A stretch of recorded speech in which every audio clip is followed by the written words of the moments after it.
हो चुका है कल की अवतार का जन्म।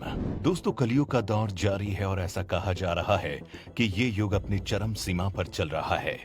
लेकिन आप सबको ये भी पता है, कलयुग में भगवान विष्णु अपने कल की अवतार से युग का अंत कर एक नई शुरुआत करेंगे।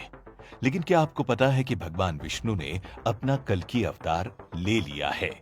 जी हाँ दोस्तों, कल की पुराण के अनुसार कल की अवतार कलयुग व सतयुग के संधिकाल में होगा। ये अवतार 64 कलाओं से युक्त होगा। पुराणों के अनुसार उत्तर प्रदेश के मुरादाबाद जिले के शंभल गांव में विष्णु यश नाम के एक ब्राह्मण निवास करेंगे, जो सुमति नामक स्त्री के साथ विवाह करेंगे और कल्कि उनके घर में पुत्र होकर जन्म लेंगे और अल्पायु में ही वेदादि शास्त्रों का पाठ करके महापंडित बनेंगे।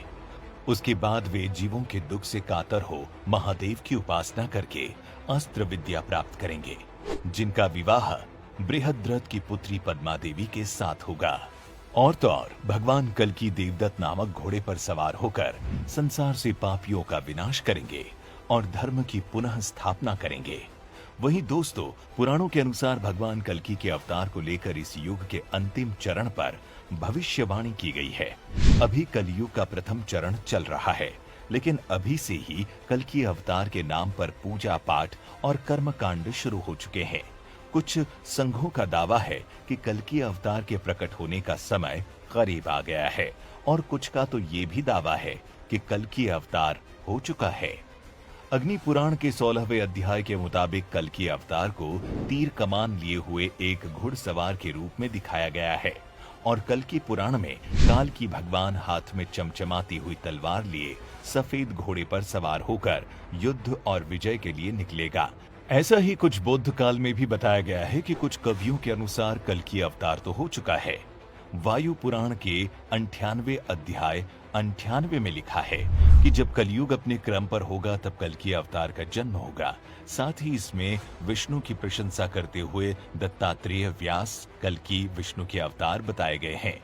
इतना ही नहीं दोस्तों, वैष्णव ब्राह्मण विज्ञान में ये लिखा है कि कल्कि अवतार अंतहीन चक्र वाले 4 कालों में से अंतिम कलयुग के अंत में हिंदू भगवान विष्णु के 10वें अवतार माने जाते हैं, जब भगवान कल्कि देवदत्त नाम के घोड़े पर बैठकर अपनी लपलपाती तेज धार तलवार से दुष्टों का संहार करेंगे और उसके बाद सतयुग का प्रारंभ होगा। इस अलग अलग पुराणों के साथ अब आप मत्स्य पुराण के अनुसार भी ये समझ लीजिए कि द्वापर और कलयुग के वर्णन में कल्कि के होने की बात की गई। बता दें कि आज के समय में भगवान कल्कि के नाम पर यूपी में संभल गांव में एक मंदिर बना है, जहां उनके नाम पर कुछ इलाकों में ऑडियो, वीडियो, पुस्तक, साहित्य सामग्री का विकास कर प्रचार प्रसार किया जा रहा है। इसके साथ ही कल्कि वाटिका के एक संगठन का दावा है कि कल्कि अवतार के प्रकट होने का समय करीब आ गया है। इस संगठन के लोगों का ये भी मानना है कि देवी जगत में कल्कि अवतार हो गया है। स्वप्न, जागृत और वाणी द्वारा वे भक्तों को संदेश दे रहे हैं। उनकी शक्तियां भक्तों की रक्षा के लिए इस जगत में चारों तरफ फैल चुकी है। अब बस उनका केवल प्राकट्य बचा है, जिसका अर्थ है कि अवतार किसी समय सीमा में बंधा नहीं होता, उसके प्राकट्य के अपने मापदंड होते हैं। पुरानी मान्यता के अनुसार कलयुग 4,32,000 साल का है, जिसका अभी प्रथम चरण चल रहा है। इस युग की शुरुआत 3,102 ईसा पूर्व से हुई थी और 4,26,881 साल अभी बाकी है और अभी से ही भगवान कल्कि की पूजा, आरती और प्रार्थना शुरू हो गई है।